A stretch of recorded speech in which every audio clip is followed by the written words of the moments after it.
Assalamualaikum warahmatullahi wabarakatuh. Hai anak-anak, gimana? Udah paham kan dengan materi rangkanya? Nah, kali ini kita lanjutkan ke materi otot serta persendian ya. Udah siap kan? Nah, selanjutnya yakni otot. Kalau kita sudah belajar tentang rangka, yang kedua kita belajar tentang otot ya anak-anak. Jadi, kalau misalkan ibu bilang tadi, kalau misalkan hanya rangka saja, gak bisa jalan manusia tuh, maka harus ada yang mendukung, yakni otot. Nah, otot ini adalah alat gerak aktif, ya, aktif.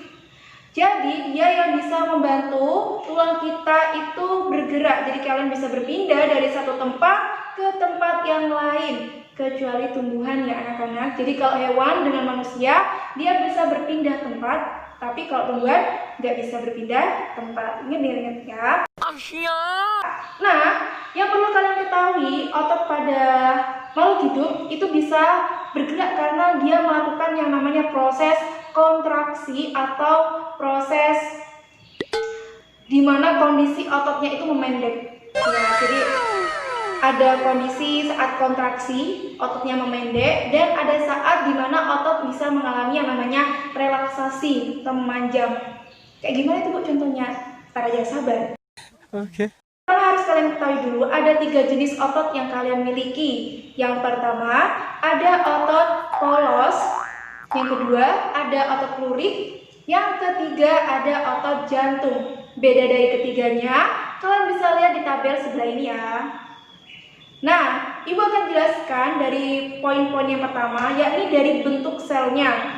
Jadi, di otot polos dia punya satu inti sel yang letaknya di tengah-tengah dari ototnya. Ya.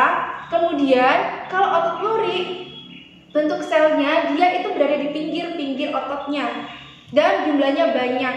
Kalau otot jantung letaknya di tengah, tapi jumlahnya banyak. Oke, yang kedua bentuknya. Kalau otot polos itu bentuknya gelendong, ya, bentuknya gelendong. Nanti Ibu kasih gambar. Yang kedua itu otot lurik, itu dia memiliki bentuk silindris, ya, bentuknya silindris atau tabung yang berlurik-lurik, ya, kayak belang-belang gitu loh. Terus yang ketiga tadi otot jantung sama seperti otot lurik, bentuknya silindris, tapi bedanya dia punya cabang. Oke. Selanjutnya selain dari bentuk, cara kerjanya. Nah, cara kerjanya ini kalau si otot polos itu dia bekerja tidak sadar anak-anak, tidak disadari. Loh, kenapa kok bisa nggak sadar Bu? Tenang, nanti Ibu jelasin. Yang kedua, yang otot lurik itu kerjanya secara sadar. Yang ketiga otot jantung tidak sadar. Kenapa? Karena dari letaknya sendiri, jadi kalau berdasarkan letak, si otot polos dia itu terletak di dalam organ tubuh, kayak misalkan di usus, di pernafasan, itu terdiri atas yang namanya otot-otot polos, sehingga kerjanya sendiri tidak disadari. Mana mungkin kalian mau ngomong, hei bergerak otot, hei bergerak, gak mungkin kan? Ya, jadi dia kerjanya tanpa kita sadari. Yang kedua tadi ada otot lurik, yaitu otot yang letaknya menempel pada tulang kita, sehingga kerjanya disadari. Kalian mau ngambil pensil, kan disadari. Kalian mau lari, kan disadari, sesuai kemauan kalian bergeraknya. Nah itu. Yang ketiga ada otot jantung. Ya jelas namanya ada otot jantung, berarti dia letaknya di jantung. Dan tadi Ibu bilang bahwa kerjanya tidak sadar. Iya, karena nggak mungkin kan kalian enak tidur, terus ototnya disuruh tidur juga, gitu kan, otot jantungnya disuruh tidur juga. Ya jelas kalian bakal mati dong kayak gitu. Oke, paham kan dari sini? Nah, selanjutnya pada otot kita itu ternyata dia memiliki cara kerja yang berbeda. Ada otot yang bekerjanya secara sinergis. Artinya sinergis, dia bekerja secara bersama-sama. Dia melakukan kontraksi bersama, relaksasi bersama. Contohnya adalah ketika kalian menarik nafas. Nah, di situ otot angkat tulang rusuk akan bekerja secara bersama-sama, yakni melakukan kontraksi. Yang kedua ada otot yang bekerjanya secara antagonis, yaitu bekerja secara berlawanan.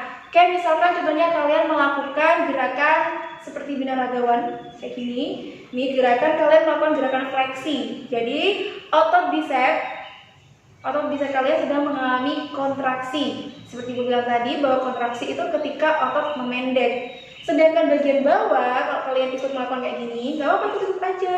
Nah, jadi yang bawah ini itu akan mengalami yang namanya relaksasi atau keadaan otot memanjang. Nah, selanjutnya kita membahas tentang persendian. Apa itu persendian? Jadi persendian itu adalah hubungan antar dua tulang atau dia. Nah, persendian itu ada 3 macam. Yang pertama ada sendi mati atau disebut sebagai sendi sinartrosis. Yang kedua ada sendi kaku atau disebut juga sendi amfiatrosis. Yang ketiga ada sendi gerak atau disebut sebagai diartrosis.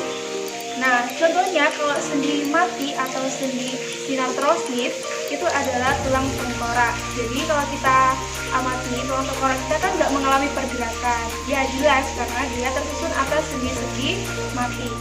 Kedua tadi ada sendi amfiatrosis atau sendi kaku. Salah satu contohnya adalah sendi tulang belakang. Tulang belakang ini mengalami pergerakan kaku, maksudnya itu dia sedikit pergerakannya. Oke, yang ketiga ada sendi gerak atau diartrosis tadi. Nah, itu dia memiliki banyak gerak. Yang pertama, sendi engsel. Nah, sendi engsel ini dia memiliki satu arah gerak. Contohnya kayak misalkan nih, siku. Itu adalah sendi engsel. Yang kedua ada sendi pelana yang bergeraknya dua arah. Kayak misalkan contohnya ibu jari, kanan kiri, atas bawah. Kemudian ada sendi peluru. Nah, peluru itu dia bisa bergerak ke segala arah. Contohnya kayak bahu, ini lengan bahu ini bisa bergerak ke segala arah. Ya. Kemudian yang keempat ada sendi geser, ya, sendi geser. Jadi kalau sendi geser dia itu bisa bergerak tapi sedikit. Kayak misalkan tadi tulang belakang ya itu termasuk ke dalam sendi geser.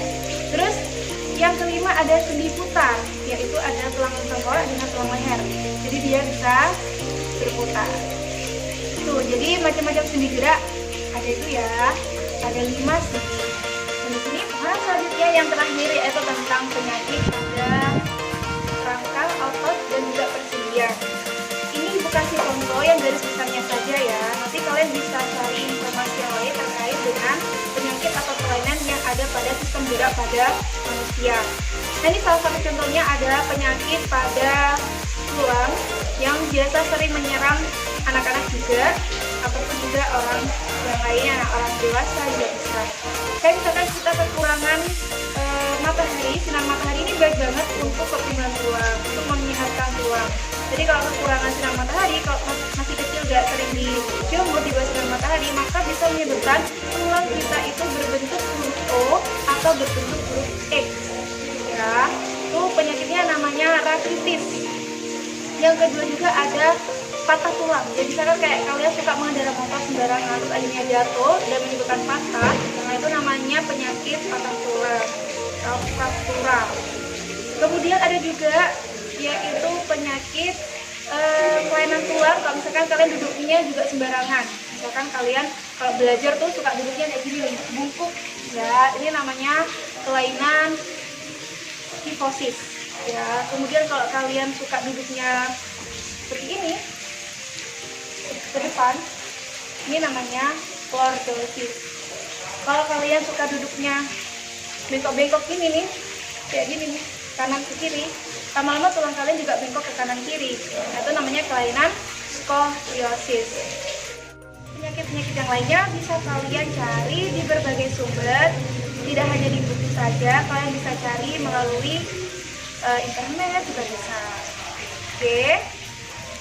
Untuk pertanyaannya nanti kalian bisa langsung menghubungi Bu Melty, bisa langsung kalian WA Bu Melty. Ibu akan open pertanyaan dari kalian dan akan Ibu jawab.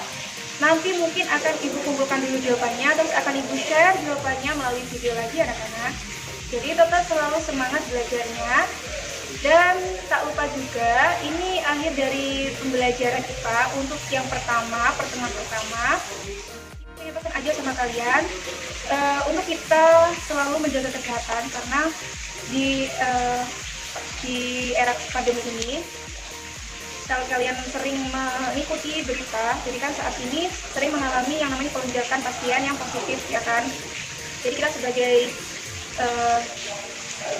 orang yang mengetahui tentang pendidikan, orang yang orang yang mengerti lah kayak gitu ya, bahwa ternyata penyakit yang namanya corona itu kan sangat berbahaya. Jadi kalian jangan bandel-bandel, jadi tetap di rumah aja ya, supaya kalian bisa sekolah lagi, bertatap muka lagi dengan bapak ibu guru, ya kan. Kalian emang gak kangen sama bapak ibu guru? Kangen kan? Kangen sekolah juga kan? Kangen dengan teman-teman kan? Nah, makanya ibu mohon kalian tetap di rumah aja, jangan keluar rumah. Jadi kalau kalian ingin keluar rumah, ya udah keluar kalau misalkan ada kepentingan yang mendesak.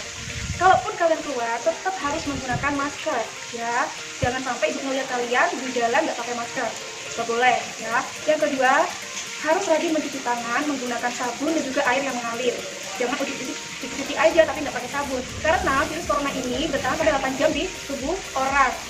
Maka dari itu kalian juga harus aware terhadap diri kalian sendiri, kayak gitu.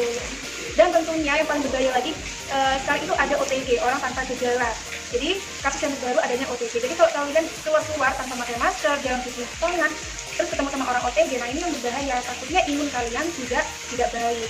Jadi kalian bisa terjangkit sama virus corona. Sayang kan? Oke. Nah, itu tadi penjelasan terkait otot dan persendian sekaligus juga kelainan pada sistem gerak pada manusia ya anak-anak.